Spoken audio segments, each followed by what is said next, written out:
definitely was writing for a certain rhythm, and it's not that of course I was fans of all their works, but I think I knew enough of their works or the rhythm of their voices that I started really hearing a tempo that was like very, very important for me in terms of just the writing, the thinking about how I was going to shoot it, how I was going to cut it, and then all the way through, you know, just the idea of having this kind of metronome heartbeat monitor throughout the film was always going to be, it was going to be based on that. So I think the first things that I may have gone to is like hearing their individual rhythms. Mm.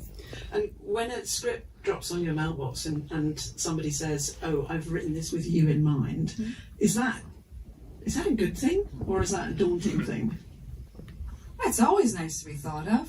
We're actors. We want jobs. And if it's somebody as gifted as Ozza, then you're really excited about it. And I know for me personally, I have played motor mouth, high strung, controlling women before, so it was a surprise that you saw me like that. But then the script itself was so the relationships were so specific, and the form of the movie really follows the function in that the sisters are revealed to each other as they're revealed to the audience, and the relationships are complicated as the film unfolds, and it was just so deftly written. And I've said this before, TV has become a little bit arbitrary just because of the nature of the machine, and so to have something that's so considered was thrilling. Yeah, I've known Ozza for I guess by the time we made this, almost 5 years or something like that, and he and I talked about other projects, and so I wasn't I've never had someone write for me before, and so that was nice. That feels nice, like Carrie said, it's nice to be thought of.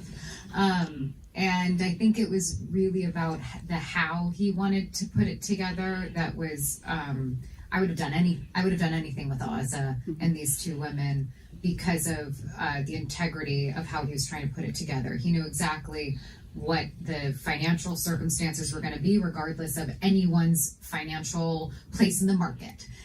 It was just, this is what he was going to have, this is what he was going to use, he was going to shoot on film, he was going to edit it himself, and he knew exactly how to balance the budget he had for what he needed, and we never made an announcement. We never, it was just this, I think Natasha said before, not to you guys, but she has said before, it felt like we were almost making a whole movie for Ozza in a really fun way that we were lucky enough to participate in this creative winter camp of actors getting to play without any expectation or pressure from any other thing, whether it was even just pleasing a financier or something. And so it just, the experience felt so incredible and creative, and it felt like this time vacuum where we actually had more time than we did. In hindsight, in my brain, I'm well, we did that for months, but it was really just